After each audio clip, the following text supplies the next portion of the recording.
दोस्तों, मैं आपको सुनाने जा रहा हूँ हिंदी कहानी पॉडकास्ट की मूल रचना कहानी सातिर। किसी ने सच ही कहा है, हर शख्स ही यहाँ सातिर हुआ जा रहा है और एक हम हैं जो अब भी नादानियाँ तलाशते हैं। रात के 10:30 बजे हैं। प्रभाकर अपने दोस्तों के साथ नाइट क्लब बार में बैठा शराब पी रहा है। वेटर। Yes sir. एक पैग और लाओ, पटियाला। Yes sir. अबे प्रभाकर, और कितने पटियाले पिएगा? तेरी आंखें देख आधी बंद हो गई हैं। अच्छा, लेकिन फिर भी मुझे सब साफ साफ दिखाई दे रहा है।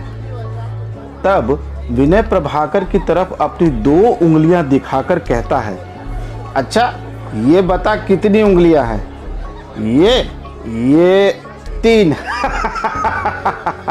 अच्छा यार प्रभाकर, अपना कोटा तो हो गया। अभी से यार, अभी तो 11 ही बजे हैं। नहीं यार, सुबह काम पर जाना है।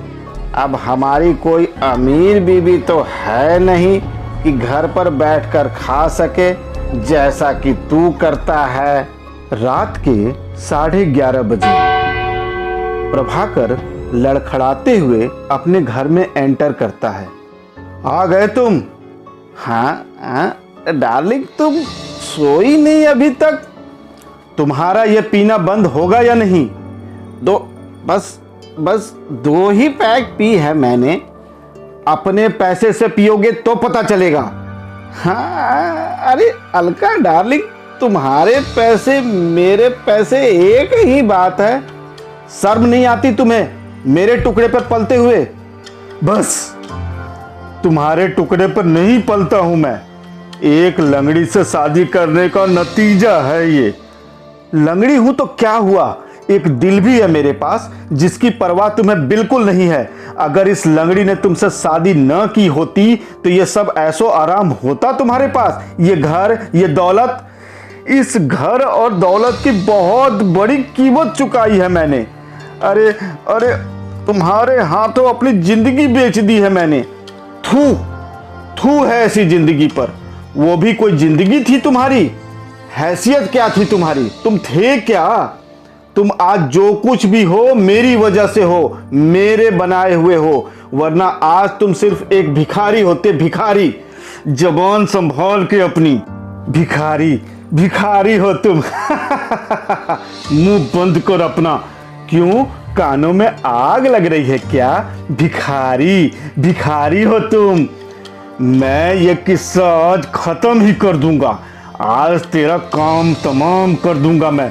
हर रोज की किटकिट खत्म कर दूंगा। देखो तुम ऐसा नहीं कर सकते। खत्म कर दूंगा मैं आज ये किस्सा खत्म। नहीं। अगले दिन सुबह 9 बजे। क्या है, बेल क्यों बजाई? रोज की तरह यहां नहीं रख सकता था?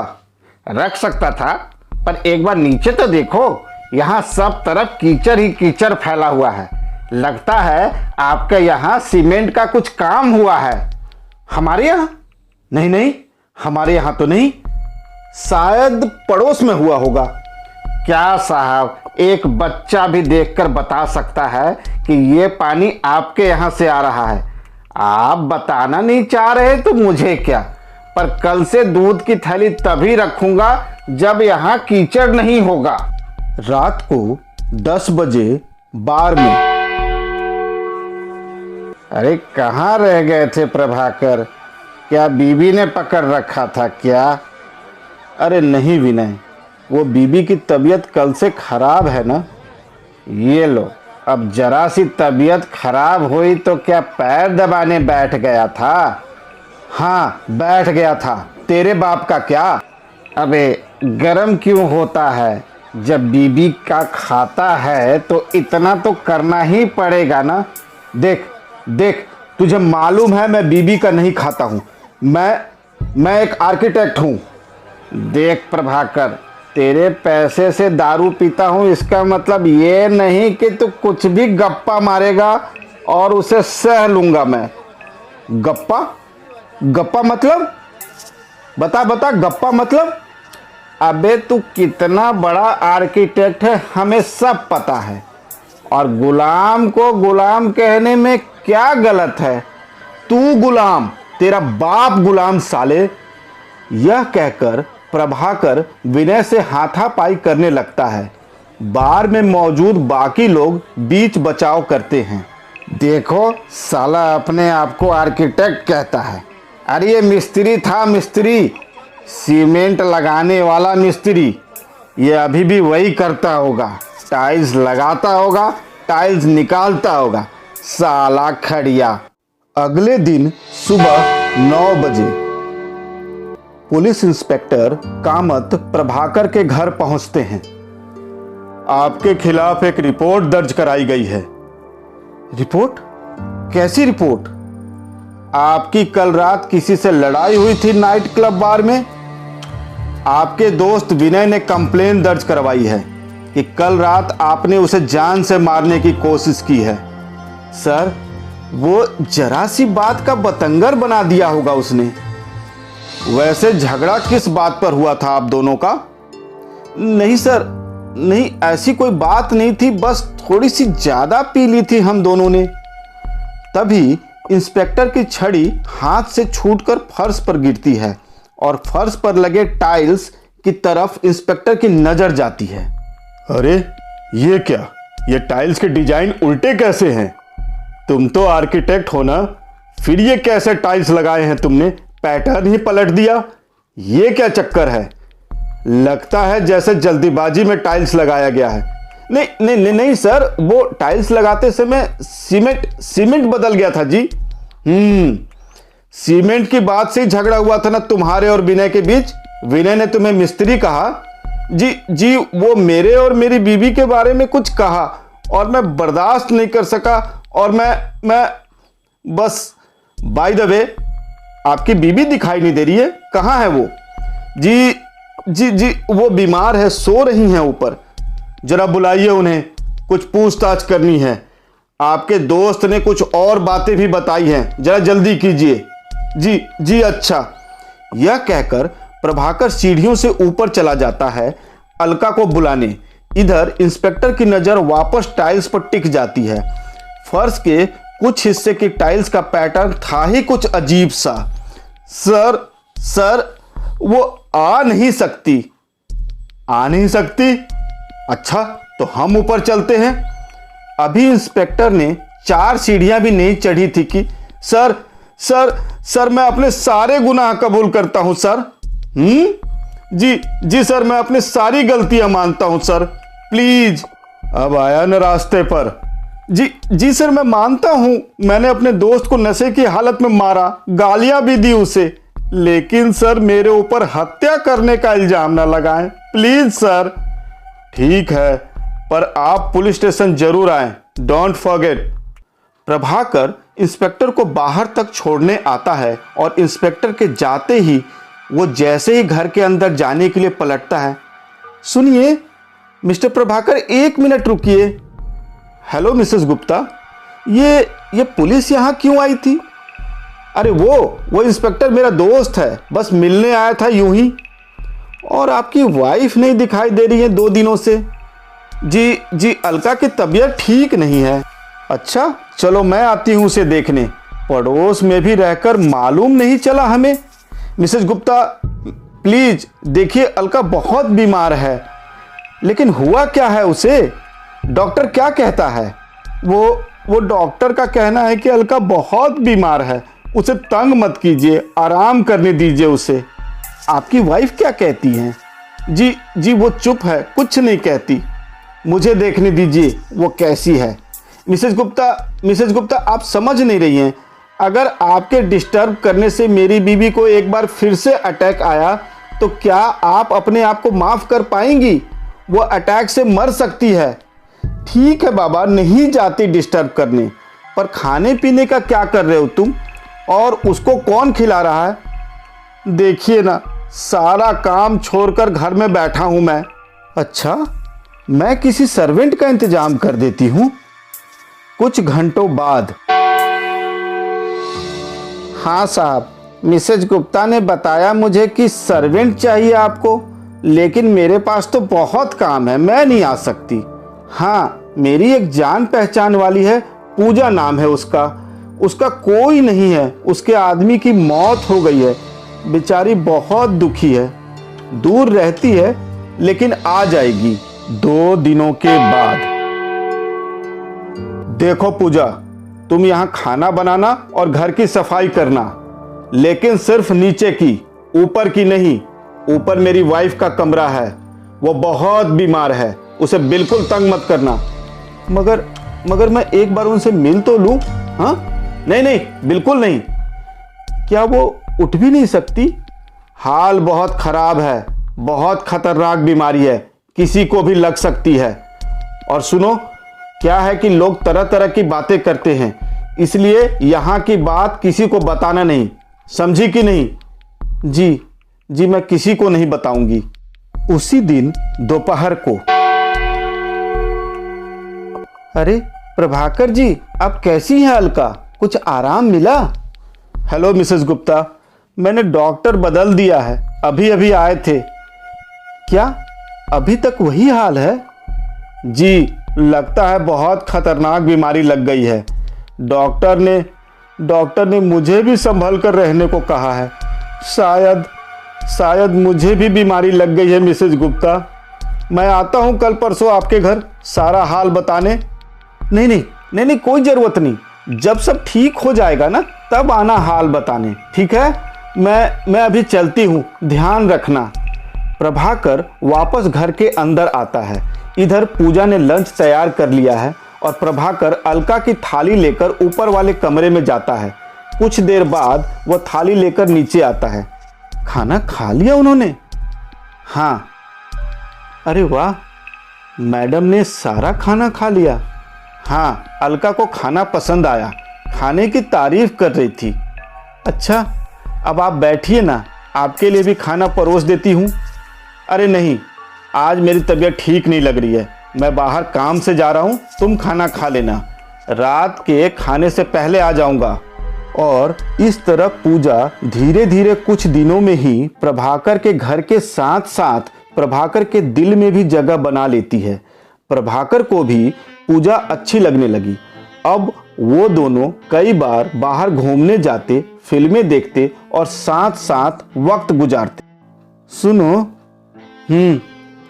हम दोनों शादी कर लेते हैं, लेकिन जब तक मेरी बीबी जिंदा है ये कैसे हो सकता है? बीबी? भगवान करे वो जल्दी मर जाए। शायद वो जल्दी मर जाए, मगर अलका को मरने के लिए एक लाश चाहिए प्रभाकर। लाश तो मिल सकती है इस नौकरानी को मारकर, और फिर तुम बिल्कुल आजाद हो। क्या सोचने लगे तुम? अरे कुछ नहीं। हाँ, आज रात का डिनर तुम्हारे लिए मैं बनाऊंगा, ठीक है? रात के 8:30 बजे।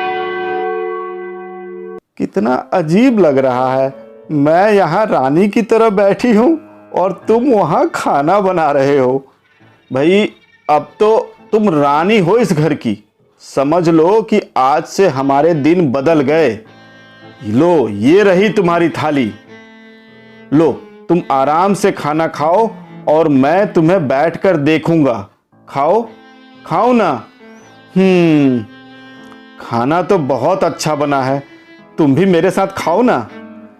नहीं, पहले तुम खाओ पूजा। लेकिन पहले जाकर अपनी बीबी को खाना तो दे दो। मैं थाली लगा देती हूँ, वो बेचारी भूखी होगी। अरे नहीं पूजा, पहले तुम खा लो। नहीं जी, मैं थाली लगा देती हूँ, आप उसे खिला दो, तब तक मैं भी खा लूंगी। तुम पहले खा लेती तो ठीक रहता। ये लो थाली, मेम साहब की थाली। अच्छा ठीक है, चलो अब तुम खाना खा लो। हाँ, खा लेती हूँ, तुम जल्दी से वापस आना। प्रभाकर अलका की थाली लेकर ऊपर वाले कमरे में जाता है। वह तेज आवाज में बोलता है, अलका उठो, खाना खा लो।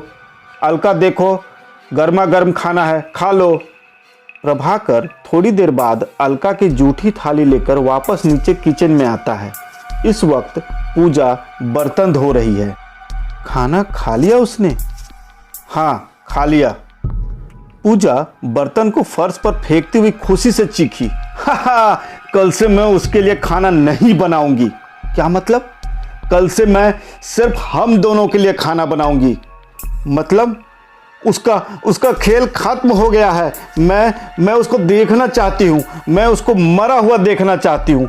मैं उसको मरा हुआ देखना चाहती हूँ। यह कहते हुए पूजा चहकते हुए सीढ़ियाँ चढ़ती हुई ऊपर वाले कमरे तक पहुँच जाती है। प्रभाकर पूजा की हरकत को भौचक देखता रह गया। पूजा अलका के रूम का दरवाजा खोलकर अंदर घुस जाती है। खा लिया ना खाना? अब मैं तुम्हें मरा हुआ देखना चाहती हूँ। पूजा जैसे ही बेड पर लेटी अलका के बाल को पकड़ती है तो पूरा का पूरा बालों का गुच्छा यानी नकली बाल उसके हाथ में आ जाते हैं। पूजा देखती है कि पीलो को चादर से ढककर और नकली बाल लगाकर ऐसा जताया गया था जैसे बेड पर कोई महिला सो रही हो। हैं, ये क्या? इतना बड़ा धोखा! फिर मैं खाना किसके लिए भेजती थी? गुस्से से पूजा नकली बाल हाथ में लिए पैर पटकती हुई नीचे आती है। इधर प्रभाकर की हालत खराब हो रही है। उसके गले में भयंकर जलन हो रही है। उसकी सांसें रुक सी रही हैं। झूठे मक्कार! हाँ, वो खाना किसने खाया? वो खाना किसने खाया? तो तुमने खाया वो खाना? मैंने तेरी बीबी को मारने के लिए उसमें जहर मिलाया था और वो तुमने खाया? जा झूठे मक्कार, तू भी वहीं चला जा मर। जहां तेरी बीबी है वहीं जा तू। तभी पूजा को अपने गले में भयंकर दर्द महसूस होता है। पूजा की सांस उखड़ने लगी। तुमने क्या तुमने मेरे खाने में मगर क्यों? यह कहते कहते पूजा फर्श पर गिर पड़ी। अपनी उखड़ती सांसों के बीच प्रभाकर बहुत मुश्किल से कह पाता है, मेरी बीबी के जनाजे के लिए एक मुर्दा चाहिए था। यह कहते कहते प्रभाकर भी वहीं ढेर हो गया। दूसरी तरफ पूजा भी मरी पड़ी थी। 2 दिनों के बाद पड़ोसियों ने प्रभाकर के घर से बदबू आने की शिकायत पुलिस में की और पुलिस प्रभाकर के घर पहुंचती है। लगता है ये लव ट्रायंगल का मामला है। जरूर प्रभाकर की बीवी को इन दोनों के अफेयर का पता चल गया होगा और इन दोनों को मारकर वो फरार है। हवलदार, मिसेस प्रभाकर के लिए लुकआउट नोटिस जारी करो और इस घर को सील कर दो जब तक कि मिसेस प्रभाकर पकड़ी ना जाएं। अभी आप सुन रहे थे हिंदी कहानी पॉडकास्ट की मूल रचना कहानी सातिर। अगर आपको हमारी कहानी पसंद आई हो तो हमारे YouTube चैनल पर जाएं और उसे सब्सक्राइब करें, वीडियो को लाइक करें और बेल आइकन को दबाना न भूलें। धन्यवाद।